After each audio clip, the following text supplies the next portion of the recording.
السلام علیکم ورحمۃ اللہ وبرکاتہ۔ بسم اللہ الحمد للہ والصلاة والسلام علی رسول اللہ ومن تبعہ ووالاہ وبعد۔ محترم ناظرین و سامعین، اسلامی بھائیوں، دوستوں، عزیزوں، ماؤں اور بہنوں، قرآن سیکھو سیریز کے اس ویڈیو میں آپ سب کا خیر مقدم ہے۔ آج ہم سورہ فلق، سورہ ناس، دونوں صورتوں کا ترجمہ ہم نے جان لیا ہے۔ ان دونوں صورتوں سے متعلق کچھ دیگر معلومات اور کچھ دیگر فضیلتیں آج ہم جانیں گے۔ حضرات گرامی، سورہ فلق اور سورہ ناس کے فضیلتوں کے سلسلے میں متعدد حدیثیں وارد ہیں۔ ایک حدیث میں ہے کہ نبی اکرم صلی اللہ علیہ وسلم نے ارشاد فرمایا کہ آج کی رات مجھ پر کچھ ایسی آیتیں نازل ہوئی ہیں جن کی مثل میں نے کبھی نہیں دیکھی، یعنی ان کی مثال اور کبھی میں نے دیکھی نہیں جیسی آیتیں آج نازل ہوئی ہیں۔ یہ فرما کر آپ نے ان دونوں صورتوں کی تلاوت فرمائی، قل اعوذ برب الفلق اور قل اعوذ برب الناس، دونوں صورتوں کی۔ صحیح مسلم کی روایت ہے، یہ جو جامع ترمذی کی روایت ہے۔ ابو جالس جوہنی رضی اللہ تعالیٰ ابو حابس جوہنی رضی اللہ تعالیٰ عنہ ارشاد فرماتے ہیں کہ آپ صلی اللہ علیہ وسلم نے فرمایا کہ اے ابو حابس، کیا میں تمہیں سب سے بہترین تعویذ نہ بتاؤں؟ تعویذ کی بڑی مارا ماری ہے۔ تعویذ کے لیے دنیا کہاں کہاں چلی جاتی ہے، کتنے پیسے خرچ کر دیتی ہے، لیکن وہ تعویذ جو ملتی ہے وہ غیر شرعی ہوتی ہے۔ اور یہ شرعی اور قرآنی تعویذ، یہ خالص تعویذ جو اگر انسان خالص دل سے خلوص کے ساتھ اگر پڑھ لے تو اللہ رب العالمین ضرور قبول کرے۔ اللہ کے رسول نے ابو حابس جوہنی رضی اللہ تعالیٰ عنہ سے فرمایا کہ ابو حابس، کیا میں تمہیں تعویذ، بہترین تعویذ نہ بتاؤں جس کے ذریعے سے پناہ طلب کرنے والے پناہ مانگتے ہیں؟ انہوں نے عرض کیا، ہاں ضرور بتائیے اللہ کے رسول۔ آپ نے دونوں صورتوں کا ذکر کر کے فرمایا یہ دونوں معوذتان ہیں، یہ دونوں معوذتان ہیں۔ معوذتان مطلب ایسی دو صورتیں جن کے ذریعے پناہ طلب کی جائے، جن کو تعویذ بنا لیا جائے۔ صحیح، یہ سنن نسائی کی روایت ہے، صحیح حدیث ہے، علامہ البانی رحمۃ اللہ علیہ نے اس کو صحیح قرار دیا ہے۔ تو اس طرح کی خالص تعویذ کے چکر میں نہیں پڑتے، اس سے ان کو تسلی نہیں ہوتی لوگوں کو، ہمارے سماج کو، بلکہ وہ ملا مولوی اور جبہ قبہ والوں کو، دستار والوں کو ڈھونڈتے ہیں جو موم بتی اگربتی جلا کر ٹھگیر بیٹھے ہوئے ہیں، ٹھگتے ہیں ان کو، انہی سے ان کو تسلی ہوتی ہے، اللہ کے کلام سے تسلی نہیں ہوتی۔ اور ظاہر ہے جب شیطان وہاں تک لے جائے کسی انسان کو تو ان کو اللہ کے کلام سے کیا مطلب ہے، ان کو اللہ کے کلام سے کیوں کر تسلی ہو سکتی ہے۔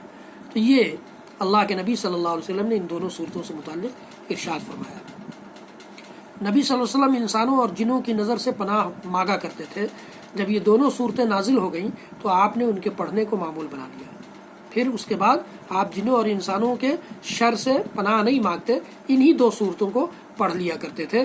یہ اللہ کے نبی صلی اللہ علیہ وسلم کی سنت ہے، اللہ کے نبی صلی اللہ علیہ وسلم کی عادت مبارکہ ہے۔ صحیح ترمذی کی روایت ہے، یہ جامع ترمذی کی روایت ہے، علامہ البانی نے اسے بھی صحیح قرار دیا ہے۔ اما عائشہ رضی اللہ تعالیٰ فرماتی ہیں جب آپ کو کوئی تکلیف ہوتی تو آپ معوذتین یعنی قل اعوذ برب الفلق اور قل اعوذ برب الناس پڑھ کر اپنے جسم پر پھونک لیتے۔ جب آپ کی تکلیف زیادہ ہو گئی، یعنی آپ کمزور ہو گئے اور مرض الموت میں آپ چلے گئے، تو میں یہ صورتیں پڑھ کر آپ کے ہاتھوں کو برکت کی امید سے آپ کے جسم پر پھیرتی۔ اما عائشہ دونوں صورتیں پڑھتی اور ہاتھ نبی اکرم صلی اللہ علیہ وسلم کے خود آپ کے ہاتھ آپ کے جسموں پر پھیرتی تھی۔ یہ اما عائشہ رضی اللہ تعالیٰ فرماتی ہیں، صحیح بخاری صحیح مسلم کی روایت۔ جب نبی اکرم صلی اللہ علیہ وسلم پر جادو کیا گیا تو جبرائیل یہی دو صورتیں لے کر حاضر ہوئے تھے اور فرمایا کہ ایک یہودی نے آپ پر جادو کیا ہے اور یہ جادو فلاں کنویں میں ہے۔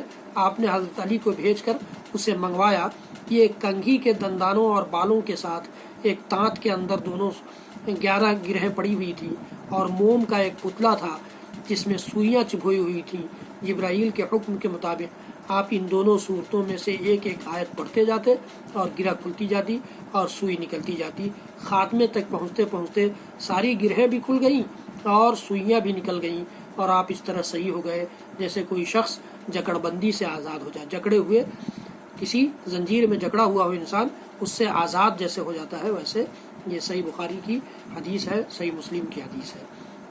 تو یہ معلوم یہ ہوا کہ اللہ کے نبی صلی اللہ علیہ وسلم ان دونوں صورتوں کو اللہ کے نبی صلی اللہ علیہ وسلم بہت زیادہ اہمیت دیتے تھے. ان دونوں صورتوں کی بڑی اہمیت تھی آپ کی زندگی میں. آپ کا معمول یہ بھی تھا کہ رات کو سوتے وقت سورہ اخلاص، اس کے بعد جو صورت آ رہی ہے قل هو اللہ احد، اس کو سورہ اخلاص کہتے ہیں، اور معوذتین یعنی قل اعوذ برب الفلق اور قل اعوذ برب الناس پڑھ کر اپنے ہتھیلیوں پر پھونکتے اور پھر انہیں پورے جسم پر مل لیتے. پہلے سر، چہرے اور جسم کے اگلے حصے پر ہاتھ پھیرتے. اس کے بعد جہاں تک آپ کے ہاتھ پہنچتے 3 مرتبہ آپ ایسا کرتے. آپ ان تینوں صورتوں کو پڑھتے، اس طرح سے اپنے ہتھیلی پر دم کر لیتے اور اپنے سر سے لے کر کے چہرے اور پھر آگے کے حصے، اور اس طرح لیٹے لیٹے آپ کے جسم کے جس حصے تک آپ کے دونوں ہاتھ پہنچ سکتے تھے وہاں تک پھیر لیتے اور اس طرح 3 بار کرتے تھے. یہ بڑی اہم صورتیں ہیں دونوں صورتیں.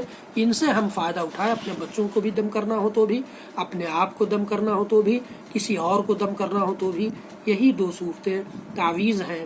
یہی 2 صورتیں اللہ رب العالمین سے پناہ طلب کرنے کے لیے بہترین صورتیں ہیں. رب العالمین ہم سب کو کہنے سننے سے زیادہ عمل کی توفیق دے. قرآن سیکھو سیریز کو آپ دیکھیے، دوسروں تک پہنچائیے، شیئر کیجیے، میرے چینل کو سبسکرائب کیجیے، بیل آئیکن ضرور دبائیے.